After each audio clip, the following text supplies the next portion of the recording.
ऊर्जा के गैर परंपरागत स्रोतों के बारे में अध्ययन कर रहे हैं। और सबसे पहला है परमाणु ऊर्जा।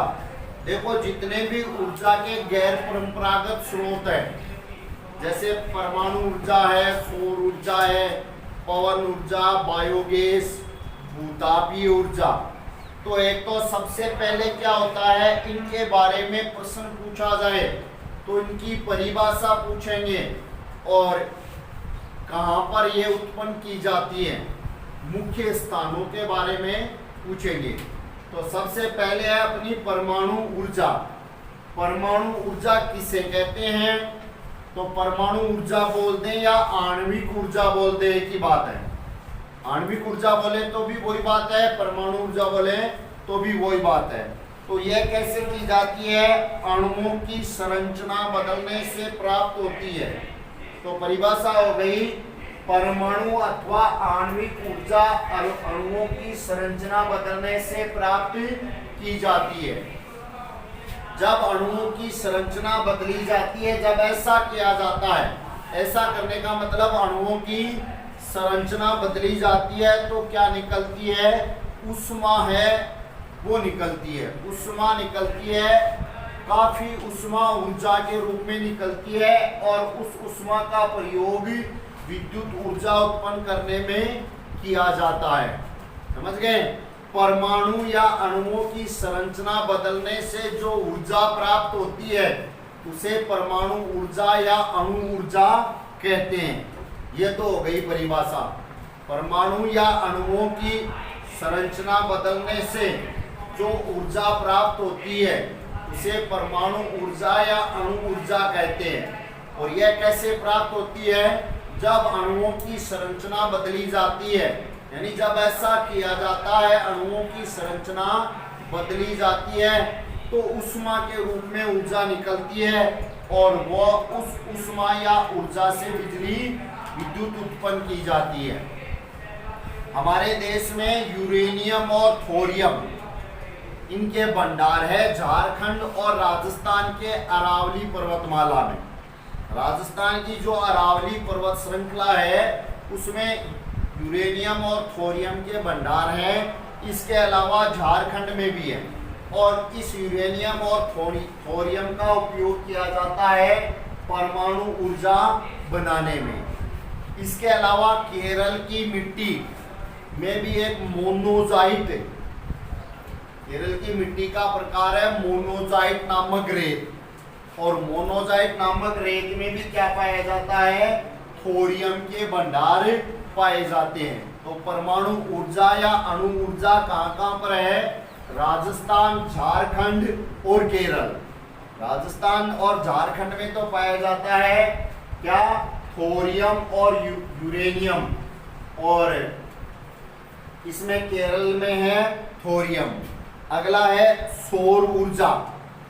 सूर्य के प्रकाश से जो ऊर्जा उत्पन्न की जाए वो कहलाती है सौर ऊर्जा, और भारत में इसकी विपुल संभावनाएं हैं। अगर ऐसा मान ले अपन कि सूर्य से जितना प्रकाश आता है उसके सारे के सारे से बिजली बन जाए, ऐसी कोई विधि आ जाए, ऐसी कोई विधि हो या ऐसी कोई टेक्नोलॉजी पैदा कर ले, उसका आविष्कार हो जाए, तो हमें इसकी बिजली की आवश्यकता ही नहीं होती है। हमारी जो ये बिजली है इसकी बजाय उसी से हम क्या कर सकते हैं? युगों तक काम चला सकते हैं। लेकिन अभी तक इतनी ज्यादा विधि नहीं है। हमने विशेषकर गांव में देखा है, ग्रामीण क्षेत्रों में अपने विद्यालय के बाहर भी अगर अपन देखें तो सौर ऊर्जा लाइट लगी हुई है।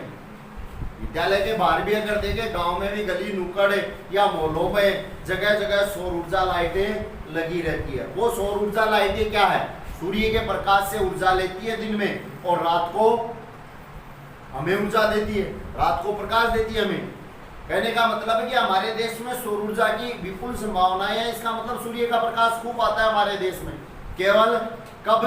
2-4 महीने जब वर्षा के दिन रहते हैं तब इसकी कमी रहती है, वर्षा के दिनों में। और इतना वर्षा का दिन रहता नहीं है हमारे यहाँ। वर्षा वाली स्थिति तो थोड़ी विकिटीय मानसून अनिश्चित, अनियमित और अनिश्चित अपर्याप्त रहता है। तो हमारे देश में सौर ऊर्जा की विपुल संभावनाएं हैं। राजस्थान मान लें या भारत कि ग्रामीण क्षेत्रों में क्या किया जाता है, सौर ऊर्जा संयंत्र है वो लगे रहते हैं और वो उन भागों में क्या देते हैं, ऊर्जा बिजली देते हैं। एक विधि का नाम लिखा है फोटोवोल्टाइक विधि।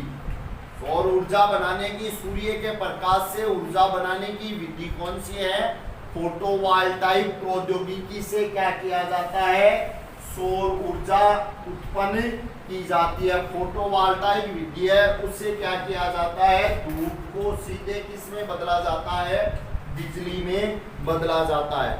और अगर इससे बना ऊर्जा उत्पन्न हो जाए तो फायदा क्या है, गांव के लोगों को जो उपलों और लकड़ी पर निर्भरता है वो कम हो जाएगी। उपले किसे कहते हैं, ठेपड़ी बोलते हैं अपन, ठाना बोलते हैं, वो है उपले गोबर से बने हुए। और लकड़ी का ईंधन के रूप में उपयोग करते हैं, उसकी जगह इसका उपयोग करने लगेंगे। बिजली के साथ साथ में ईंधन के रूप में भी सौर ऊर्जा से चलने वाले गैस चूल्हे हैं, सौर ऊर्जा से चलने वाले कुकर हैं, सौर ऊर्जा की लाइटें हैं, ये सब भी इससे बनने लग गए हैं। तो कहने का मतलब हम जो ईंधन के लिए लकड़ी और उपलों पर निर्भर थे, अब सौर ऊर्जा हमारे पास उपलब्ध होगी तो इससे निर्भरता कम होगी और कृषि में खाद्य की पर्याप्त आपूर्ति भी होगी। और यह पर्यावरण संरक्षण है उसमें योगदान भी देती है, क्योंकि अपन लकड़ी और उपलों का उपयोग करते हैं तो पर्यावरण प्रदूषित होता है, तो पर्यावरण की सुरक्षा भी होती है। पेड़ों को काटते हैं तभी तो लकड़ी मिलती है, तो पेड़ों की सुरक्षा भी हो जाएगी। तो लकड़ी और उपलों पर निर्भरता कम होने का मतलब लकड़ी कम काम में लेंगे, और लकड़ी कम काम में ली तो पेड़ों पर हमारी निर्भरता, पेड़ों को काटने का काम कम हो जाएगा, पर्यावरण संरक्षण भी होगा और उनको काम में लेने से जो प्रदूषण होगा उससे भी हम बच सकते हैं।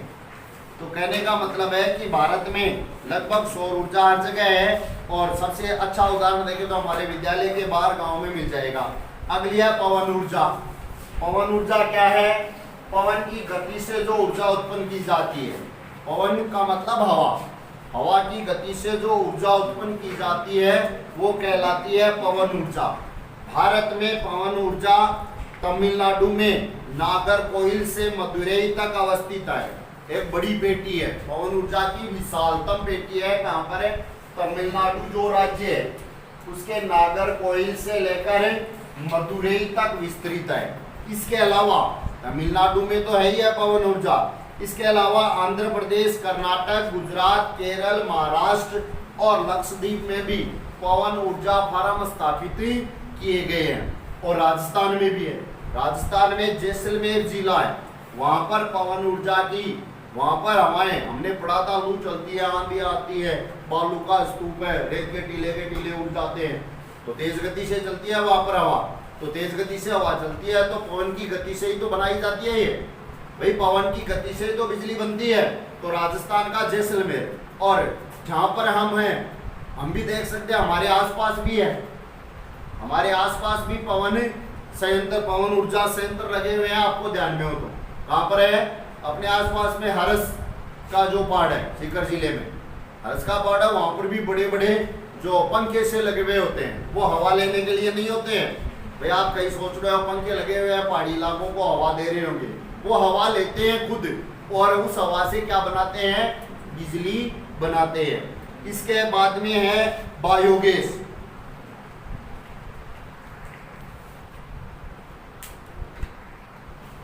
आगे है बायोगैस। तो सबसे पहले तो बायोगैस कहते किसे, ग्रामीण इलाकों में झाड़ियों, झाड़ियों का मतलब है छोटे पेड़ पौधे, कृषि अपशिष्ट, खेतों से जो बची हुई सामग्री है वो, पशुओं और मानव जनित अपशिष्ट, पशुओं का मतलब जानवरों, जानवरों का गोबर है वो, और मानव के द्वारा जो उत्पन्न किया जाने वाला अपशिष्ट है वो। तो कहने का मतलब है शाब्दिक अर्थ में ऐसी सामग्री जिसको अपन अपशिष्ट बोलते हैं, जैसे पौधों के द्वारा, कृषि के द्वारा, पशुओं के द्वारा और मानव के द्वारा बचा हुआ जो कचरा मान ले वो अपशिष्ट है, उसका उपयोग करके क्या बनाया जाए, उसका उपयोग घरेलू उपभोग हेतु बायोगैस उत्पन्न की जाती है। गाँव में क्या किया जाता है, झाड़ी है, कृषि अपशिष्ट है, पशुओं और मानव जनित अपशिष्ट है, उसके उपयोग से घरों में काम में लेने के लिए बायोगैस उत्पन्न की जाती है। और यह बायोगैस जैविक पदार्थों के अपघटन से उत्पन्न होती है। जैविक पदार्थ पशु, मानव और पेड़ पौधे उनके अपघटन से उत्पन्न होती है, इसलिए इसकी ताप देने की क्षमता है, ऊर्जा देने की क्षमता है। वो किससे? जो हम घरों में तेल, मिट्टी का तेल काम में लेते हैं, उपले काम में लेते हैं, या चारकोल काम में लेते हैं, तारकोल या चारकोल काम में लेते हैं, उससे यह ऊर्जा उष्मा ज्यादा अधिक देता है। कौन? बायोगैस। बायोगैस संयंत्र नगरपालिका, सहकारिता और निजी क्षेत्र में लगाए जाते हैं। या तो नगरपालिका लगाती है बायोगैस संयंत्र, या सहकारिता के द्वारा आपस में मिलकर लगाते हैं लोग, या खुद निजी स्तर पर भी लगाए जा सकते हैं। पशुओं के गोबर का प्रयोग करने वाले संयंत्र ग्रामीण भारत में गोबर गैस प्लांट के नाम से जाने जाते हैं। यानी ऐसे बायोगैस संयंत्र जो पशुओं के गोबर का उपयोग करके भारत के गांवों में लगे हुए होते हैं, उन्हें गोबर गैस प्लांट कहते हैं। ये किसानों को दो प्रकार से लाभान्वित करते हैं। कौन? गोबर गैस प्लांट। प्रश्न पूछ ले, गोबर गैस प्लांट क्या है और कहां पर स्थापित किए जाते हैं? तो भारत के गांवों में स्थापित किए जाते हैं गोबर गैस प्लांट। और ये क्या होते हैं? पशुओं के गोबर का प्रयोग करके बायोगैस उत्पन्न की जाती है। इससे ये भी साथ में पूछ ले क्या फायदे हैं? तो इससे दो प्रकार के फायदे होते हैं। पहला फायदा है ऊर्जा के रूप में, और दूसरा उन्नत प्रकार के उर्वरक खाद के रूप में। पहला फायदा तो क्या है? इससे बिजली बनती है, ऊर्जा उत्पन्न होती है, और दूसरा उर्वरक खाद के रूप में उपयोग किया जाता है। बायोगैस अब तक पशुओं के गोबर का प्रयोग करने में सबसे दक्ष है। पशुओं के गोबर के द्वारा अगर बायोगैस बनाई जाती है वो तो सबसे अच्छी है। यह उर्वरक की गुणवत्ता बढ़ाता है, उपलों तथा लकड़ी को जलाने से होने वाले वृक्षों के नुकसान को रोकता है। फायदा ये भी है कि बायोगैस से अपन जो ऊर्जा उत्पन्न करते हैं, इससे फायदा क्या होता है? जो अपन उपलों का, लकड़ी का उपयोग करते हैं और वनों को जो नुकसान पहुंचाते हैं, वो नुकसान होने से बच जाता है, यानी पर्यावरण की सुरक्षा भी होती है। अगली है ज्वारीय ऊर्जा। महासागरीय तरंगों का उपयोग कर विद्युत उत्पन्न की जाए वो कहलाती है ज्वारीय ऊर्जा। महासागर में जो तरंगे, ज्वार भाटा वगैरह आता है, तो महासागरीय तरंगों के द्वारा, हम लहरों के द्वारा जो ऊर्जा उत्पन्न करते हैं वो होती है ज्वारीय ऊर्जा।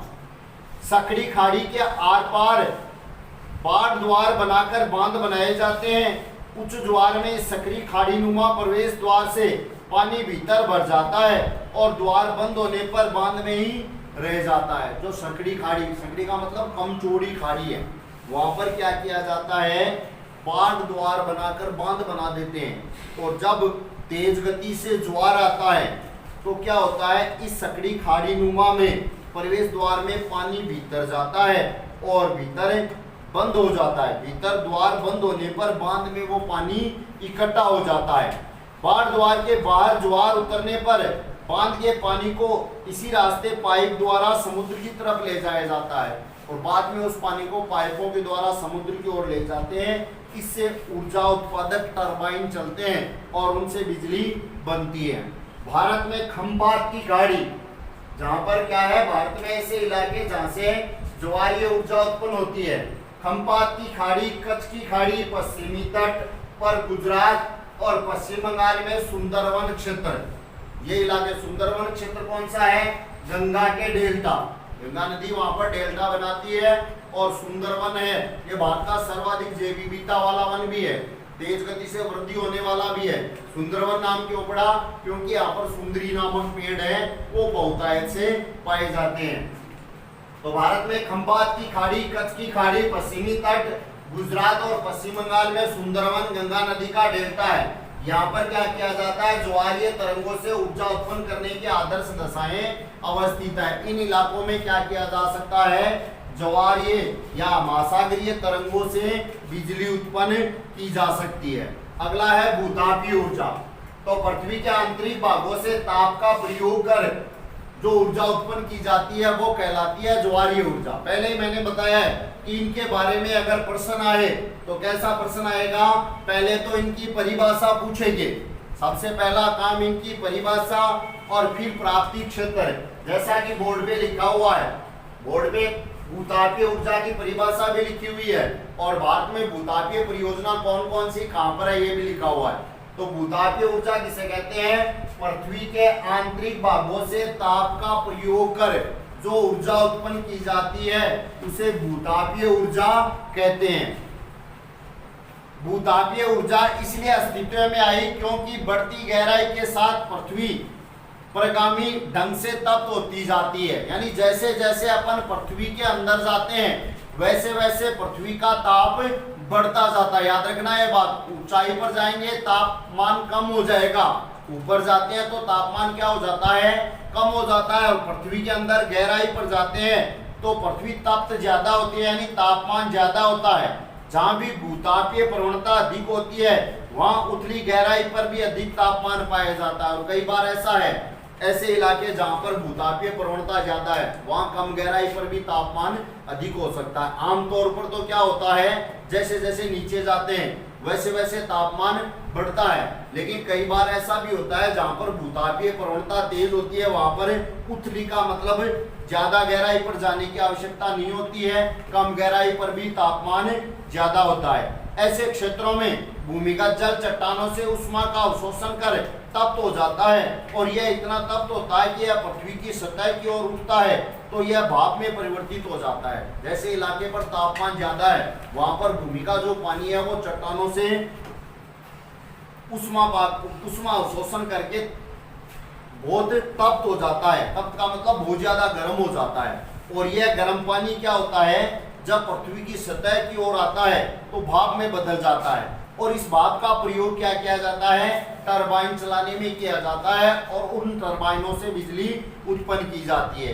भारत में सैकड़ों गर्म पानी के चश्मे हैं जिनका विद्युत उत्पादन में प्रयोग किया जाता है। चश्मे, झरने, भारत में ऐसे सैकड़ों झरने हैं जिनसे क्या आता है?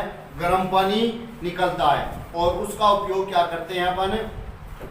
बिजली बनाने में। भूतापीय ऊर्जा के दोहन के लिए भारत में दो प्रायोगिक परियोजनाएं हैं। दो प्रायोगिक परियोजनाएं हैं। एक परियोजना तो कहां पर है? हिमाचल प्रदेश के मणिकरण के निकट पार्वती घाटी में और दूसरी है लद्दाख की पूगा घाटी में। याद रखना, एक तो कहां पर है? पार्वती घाटी जो हिमाचल प्रदेश के मणिकरण के पास है और दूसरी लद्दाख। लद्दाख कहां पर है? लद्दाख खुद एक केंद्र शासित प्रदेश है। पहले जम्मू कश्मीर के अंतर्गत था, जम्मू कश्मीर राज्य में, अब बन गया ये केंद्र शासित प्रदेश। तो दूसरी परियोजना है लद्दाख की पूगा घाटी में। अगला टॉपिक है हमारा ऊर्जा संसाधनों का संरक्षण।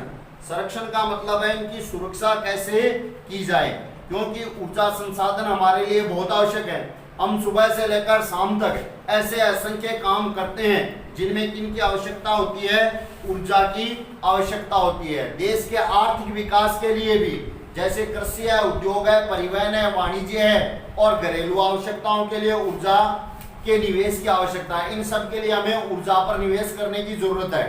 स्वतंत्रता प्राप्ति के पश्चात क्रियान्वित आर्थिक विकास की योजनाओं को चालू रखने के लिए ऊर्जा की बड़ी मात्रा में आवश्यकता हुई। देश आजाद होने के बाद में, देश का आर्थिक विकास करने के लिए क्या किया गया? पंचवर्षीय योजनाएं बनाई गई और उन पंचवर्षीय योजनाओं को भी चालू रखने के लिए ऊर्जा की बड़ी मात्रा में आवश्यकता है। फलस्वरूप पूरे देश में ऊर्जा के सभी प्रकार के उपयोग धीरे धीरे बढ़ रहे हैं, क्योंकि ऊर्जा का होना देश के आर्थिक विकास का सूचक माना जाता है। तो धीरे धीरे क्या हो रहा है? पंचवर्षीय योजनाओं में ऊर्जा की आवश्यकता है, उद्योगों में ऊर्जा की आवश्यकता है, कृषि क्षेत्र में ऊर्जा की आवश्यकता है, घरेलू कार्यों के लिए ऊर्जा की आवश्यकता है। कहने का मतलब हर क्षेत्र में ऊर्जा की आवश्यकता होने के कारण ऊर्जा के हर प्रकार का उपयोग बढ़ रहा है। इस पृष्ठभूमि में ऊर्जा के विकास के सतत पोषणीय मार्ग को विकसित करने की तुरंत आवश्यकता है। और अगर हम इस प्रकार इतना ज्यादा हमें इसकी आवश्यकता है तो एक ऐसा क्या करना पड़ेगा? ऊर्जा का सतत पोषणीय प्रयोग शुरू करना होगा। सतत पोषणीय का मतलब पहले बताया जा चुका है, इस प्रकार उपयोग किया जाए ताकि हमारी आवश्यकता भी पूरी हो और हमारी आने वाली पीढ़ियों की आवश्यकताओं की अवहेलना न हो, उनके लिए भी शेष बचे। तो सबसे ऊर्जा संसाधनों को अगर प्रश्न पूछा जाए कि ऊर्जा संसाधनों के संरक्षण की आवश्यकता क्यों है, पहले तो ये पूछा जाए क्यों है। ये उपयोग बताया मैंने अभी कि हर क्षेत्र में कृषि उद्योग या पंचवर्षीय योजना को चलाने में, घरेलू में मामले में ऊर्जा की बहुत ज्यादा आवश्यकता होती है और ऊर्जा का ज्यादा उपयोग कर रहे हैं हम, इसलिए संरक्षण की आवश्यकता है। दूसरा भाग प्रश्न का अगर है कि ऊर्जा संसाधनों को संरक्षित किस प्रकार कर सकते हैं, पहले तो ऊर्जा संसाधनों के संरक्षण की आवश्यकता क्यों है, अब कैसे कर सकते हैं। तो पहला पॉइंट आ गया, क्या कर सकते हैं हम, ऊर्जा संसाधनों का उपयोग सतत पोषणीय तरीके से कर सकते हैं। ऊर्जा संरक्षण की प्रोन्नति और नवीकरणीय ऊर्जा संसाधनों का बढ़ता प्रयोग सतत पोषणीय ऊर्जा के दो आधार है। सतत पोषणीय ऊर्जा का प्रयोग कैसे करेंगे कि ऊर्जा के जो नवीकरणीय के संसाधन है, जिनको पुनः पूरा किया जा सके, पुनः पूर्ति की जा सके, उनका उपयोग ज्यादा करेंगे। वर्तमान भारत में विश्व में अल्पतम ऊर्जा दक्ष देशों में गिना जाता है। आज हमारे देश की स्थिति विश्व के में देखें ऊर्जा के मामले में तो इतनी कोई खास विशेष नहीं है। अल्पतम का मतलब कम ऊर्जा उत्पन्न करने वाले दक्ष देशों में है। हमें ऊर्जा के सीमित संसाधनों के न्याय संगत उपयोग के लिए सावधानी पूर्वक उपागम अपनाना होगा, यानी जो ऊर्जा के स्रोत कम मात्रा में उनका हमें सोच समझकर उपयोग करना होगा। एक जागरूक नागरिक के रूप में हम यातायात के लिए निजी वाहन की अपेक्षा सार्वजनिक वाहन का उपयोग करके, जब प्रयोग न हो रहा तो बिजली बंद करके विद्युत बचत करने वाले उपकरणों के प्रयोग से, गैर पारंपरिक ऊर्जा साधनों के प्रयोग से हम ऊर्जा बचाने में अपना योगदान दे सकते हैं। यानी एक विद्यार्थी के रूप में अगर प्रश्न ऐसे पूछ लिया जाए कि एक विद्यार्थी के रूप में आप ऊर्जा का बचत संरक्षण कैसे कर सकते हैं, या एक नागरिक के रूप में आप ऊर्जा का संरक्षण कैसे कर सकते हैं, तो हमारा ऊर्जा का संरक्षण करने में हम जैसे कहीं पर क्या कर रहे हैं, परिवहन कर रहे हैं तो हम यातायात में अपना निजी वाहन की बजाय वहां पर कोई सार्वजनिक सरकारी वाहन जा रहा है तो हम उसका उपयोग कर सकते हैं। इसका मतलब हमने निजी वाहन का उपयोग नहीं किया तो उसकी ऊर्जा की हमने क्या कर ली, बचत कर ली। हम घरों में क्या कर सकते हैं, जब काम में नहीं आ रहा है तब बिजली के जितने भी उपकरण है उनको हम बंद कर दें। हम बाहर बैठे हैं, घर के अंदर टीवी चल रहा है, पंखा चल रहा है, वो किस काम का, तो जब बिजली के जितने भी उपकरण हैं जब हमारे काम में नहीं आ रहे हैं तो हम उनका स्विच ऑफ कर दें। दूसरा, हम ऐसे उपकरणों का उपयोग करें जिनसे बिजली की क्या होती हो, ऊर्जा की बचत होती हो। हम घरों में ऐसे उपकरणों का उपयोग कर सकते हैं जिनसे क्या हो, बिजली की बचत हो, और जब काम में ना आए तब हम क्या करते हैं, इन उपकरणों को स्विच ऑफ भी कर सकते हैं इस प्रकार। और साथ में क्या कर सकते हैं, गैर परंपरागत ऊर्जा संसाधन है उनका ज्यादा से ज्यादा उपयोग करके हम बिजली की या ऊर्जा की बचत कर सकते हैं। क्यों कि आखिरकार ऊर्जा की बचत ही ऊर्जा उत्पादन है। ज्यादा उत्पादन तो नहीं किया जाए हमारे द्वारा, लेकिन हम ऊर्जा की बचत करके ऊर्जा उत्पादन में योगदान दे सकते हैं।